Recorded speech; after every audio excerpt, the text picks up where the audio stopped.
Okay. Okay, so Platinum Dunes comes along, does these remakes, right?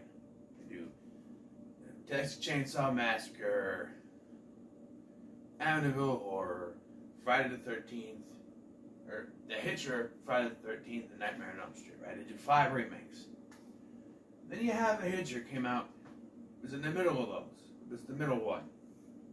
Remake of a movie probably not a lot of people saw.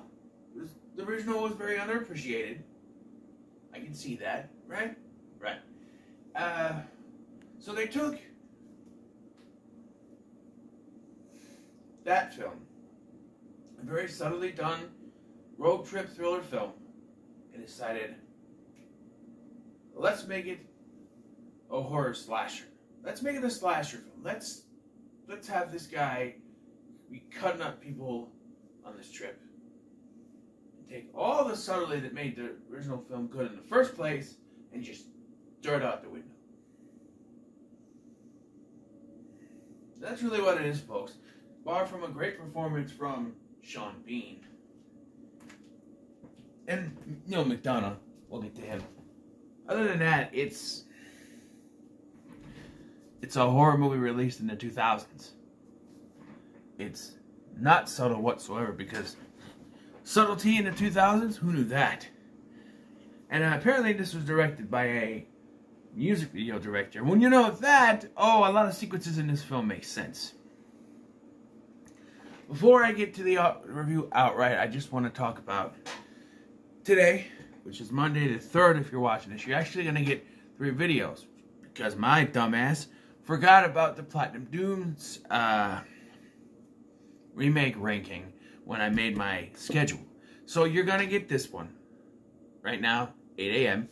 You're going to get at noon, because I've been trying to space them out for this month. You get one at 8, one at 3. But now, because I messed up, you get this review at 8. At noon, you're going to get the ranking of the Platinum Dunes remakes, which I'm going to record right after this. And then you're going to get another review at 3. I ain't going to tell you what that is, though. You're going to have to wait for that. But, yes, so The Hitcher. Right away, if there was any hope that this could be as subtle, as dark as the original, it's all taken away because this movie starts with a montage. First of all, they decide to take our one hero, Jim Halsey, and split it into 2. They took Jim Halsey and they took Nash from the other one and just outright made her his girlfriend, and her name is Grace. Not even Grace, Nash. And there is a waitress at a diner, but I don't know if her name was Nash. I didn't look at it for a name tag or anything, but she's barely in this, and she's barely a character. She's just there to call the cops when something suspicious happens. That's it. So right away, if you think it's going to be as, as dark and brooding as the original started out with this is not original versus remake, but I'm just saying the original started out with, it just starts. He's driving down the road, he meets John Ryder, shit goes down. And the movie is off to a great start. Here, we start with her being late. She has to pee. And then we get all this montage to move along by the All-American Rejects. Which, don't get me wrong, I love the All-American Rejects. I love that song. But for The Hitcher, and once you know this is a music video director, it makes sense. There's another sequence later, a chase sequence, where they play the Fuck You Like an Animal song. It's like, okay, it sort of works. I mean, the song itself, it's a car chase. So the song, I'm gonna fuck you like an animal, doesn't really make any sense at this point, but I digress. The exciting incident here is that they don't actually pick him up right away. They're driving in the rain. Jim's not paying attention. They almost accidentally hit the guy, which they should just hit him. He's standing on the road, and they stop because they're kind of freaked out. And he starts walking towards the car, and they just, the girlfriend's like, no, don't pick him up, don't pick him up. He could be weird, he could be crazy, don't pick him up. and it convinces him not to pick him up. So they drive away and go to a gas station, which he just so happens to show up, and there he's using his Sean Bean charm to talk to him. And I will say, his American accent, not too bad. I think he puts like a southern twang to it, so it's not too bad. His American accent is not too bad. But he smooths his way into a car ride, and then once they get a sizable distance away, he becomes, you know, the killer. And while it was questionable as to what the original John Ryder's, what his motives were, outright, he tells you, I want to die. So, I said in the original review, like, oh, he wanted someone to come to his level. He wanted an opponent. Here, he wants to die. He wants to die. So right away, it's out the window. And then from that point on, it becomes sort of a remake. They get rid of him. They kick him out. He finds it right with the family to do the thing where he's behind the teddy bear. He kills the family. But in this version, they find the family and for some fucking reason take the car, because their car is wrecked when they're trying to warn the family. So they take the family's car because they're trying to save the dad's still alive. But then they get their blood, their fingerprints all over the fucking place. You don't do that. So when they come in, like, the waitress at this diner sees what's going on outside with Jim and the dad, because he sees there's something, sees that she's covered in blood, and calls the fucking cops. So the cops show up and arrest them. With John Ryder nowhere around except for, we gotta keep this going. And much unlike the original, where it's subtle and you get this whole, you get like blood spurting out, you get gore up the yin yang, because this is no longer a subtle thriller. No, this is an outright slasher film with gore and blood and squirting all over the place. And they're really, they're arrested, right? Jim Halsey is taken downstairs into lockup while Grace is being interrogated, right? And John Ryder somehow gets in there, kills everyone, and then draws this little picture on the thing, which is fucking stupid, because although you could probably say he's not trying to frame them, because they do say later that he's trying to frame us. No, if he was doing that, he would have stopped already. He didn't stop in the original, but that argument does work when you consider he drew a picture, and then when Neil McDonough comes in playing Estridge in this version, which I think he's a good Estridge, but what they do with his character is kind of stupid. But he comes in and he's like, so the guy was locked up in the basement, right? Locked up downstairs. Yeah. And she was in there? Yeah. So who did this? A smart cop in a horror film, ladies and gentlemen. For 5 seconds until he's upright accusing them again. Oh, I got a witness says he saw you shoot him. Well, yeah, it would have looked that way, except for if you examine the body, you'd be able to tell that the bullet came from behind, not in the front, where she was standing. Ballistics. Forensics. Do it! But no, we're in a horror movie, so we have to act stupid. There's one solid moment where he's smart. And then just hearsay, oh, I saw her shoot him. No, you saw a bullet go through the cop's head and you think that she shot him. That's not confirmation at all. Yeah. Okay, so Jim Halsey is nothing in this film. He is nothing. Because they decided that they're going to split two characters up and give most of the character motivation and the character stuff to her over him. So he becomes nothing. And by the end of the film, he's not even like a character anymore, because they decided, oh, she's going to have the big moment. So he gets to be the one put between the two trucks and ripped apart. And like I said, subtlety in this movie, no. Unlike the original, we see the gore and the splatter. And it's worse, actually. I mean, the gore's not bad, but just the idea of it happening in the original, where you hear the tearing, you don't see anything. It's it's better. Just the implication that it happened is better than seeing, because here it's like, oh, we're going to show the gore because it's a 2000s horror film and we got to do that. And it's like, no, like all the subtlety is taken out of this film, and it's kind of worse for it because the original was so good. And then you take the character of Jim Halsey, who was so great in the original, you throw it out the window. There's barely any story beats for him other than he's the one who's at fault for picking him up. And they even go to the length of having her chastise him for it. See, you should listen to me. I should have told you. Are you sure this was made in 2000s or 2022? Because they kind of put her up on that pedestal, kind of push her forward as the female, and the male character, who should have been the one that's in the front, pushed back because they want to push her forward. And so it's basically her movie and her story to finish off. And then we get the finale to this fucking movie. Alright? It basically goes, he gets split in half. So so here's the thing. They try to do the thing. So she has the gun on him, telling him to stop. The cops show up, tell her to drop the gun. He's the one in the driver's seat. They've been trying to tell you there was someone else out there. Estridge knows there's another suspect. If she is holding the gun on him, then obviously he's that third suspect, and they should be trying to arrest him instead of yelling at her to drop the gun.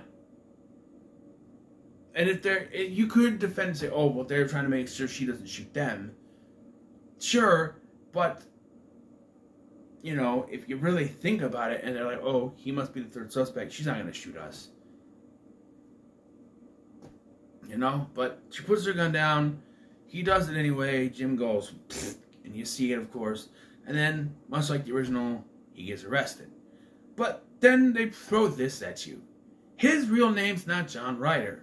Although it was slightly implied that it wasn't his name in the original, they don't outright confirm it. Here, they do.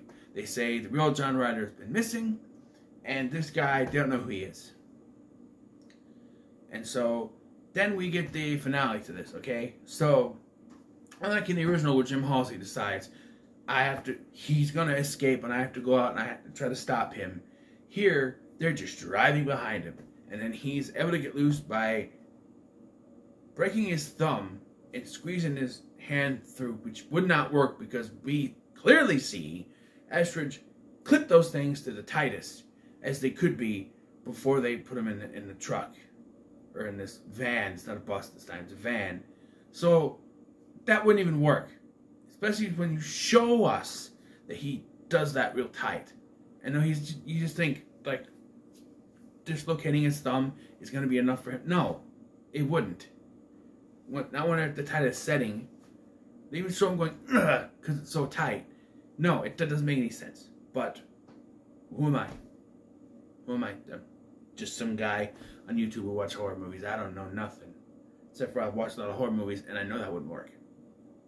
I'm just saying. He somehow gets out, kills the guy that's watching him, kills the two freaking cops in the front talking about fucking Build-A-Bear. Yeah, they have a conversation about how one of the cops' daughter wants a Build-A-Bear. They don't say Build-A-Bear because of copyright, but they say, oh, you want to take it? They charge you $100 to make a teddy bear or whatever, a stuffed teddy bear. It's Build-A-Bear. But he kills them, and then causes Grace and Estridge to crash. Alright? And then we get the biggest middle finger to a character from the original besides Jim. If you want another, there's two middle fingers. The two middle fingers, you don't push Jim as the main character and you focus on her. And I know it's a change. You say the best thing you can do for a horror remake is to change a little bit. That's fine. But you basically threw Jim Halsey to the side for her.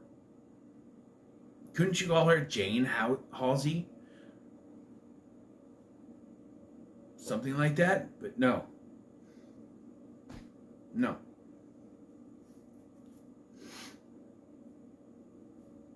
I'm just saying.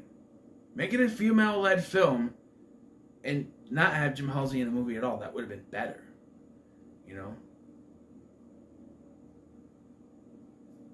She could have been the main character. Her name could have been Grace Andrews like it is in here. And she's going down the highway. She picked up this Hitcher. She's freaking out. And if you want to stop a female character, she can kick him out. She goes to the diner. There's like a cook named Nash. Or a diner manager named Nash. And you can do it that way. It's very similar. You know, but here, no. So they crash. Estridge is injured. She gets out. Grabs a gun. Or a rifle. Whatever. She has a rifle later. But she fucking lets him out. He's locked back there. Although I think one of the cops has to have a key. But she opens and lets him out. He locks her in there. And then he shoots Estridge. But, like, it could have been prevented. Because she's able to get out. And says, no, don't. And then falls down as he shoots her. And then we get one of the stupidest fucking endings I've ever seen. This stupid dialogue. It just doesn't... Okay, first of all, why is he in a bulletproof vest? Is that modern practice to put your suspects in a bulletproof vest when you load them up? Why would you care if they died? They are essentially murderers. Especially if they're murderers. They're murderers that deserve to die.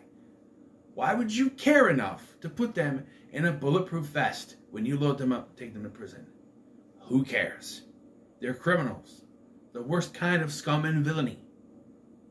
Who cares if they get shot on the way there? They'll be dead.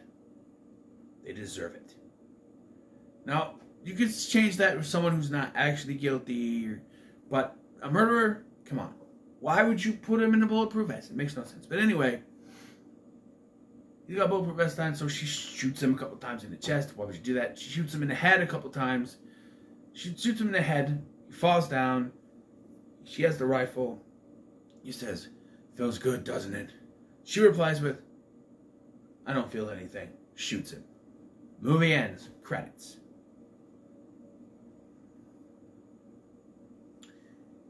I think what we should have gotten, a better ending instead of stupid dialogue, is we go back, rewind time, and he's standing there, got the gun pointed at Estridge, and you do the fake out where you hear the gunshot, you like cut to Estridge's face, you hear the gunshot, it's like this, and then it cuts back,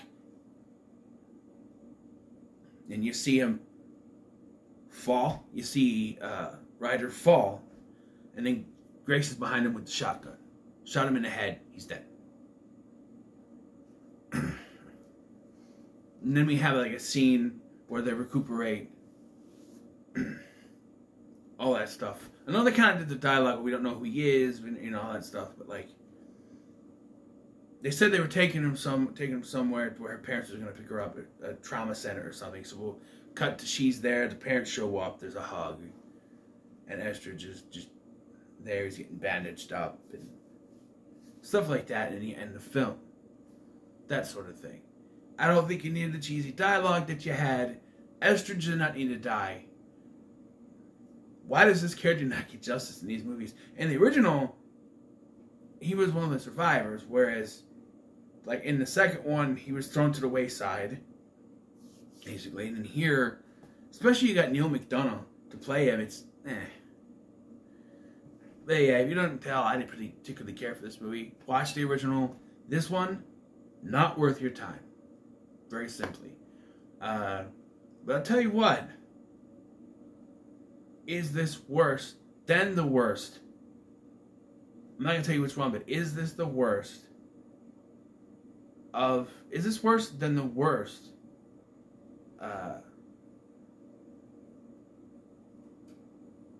Platinum Dunes remake?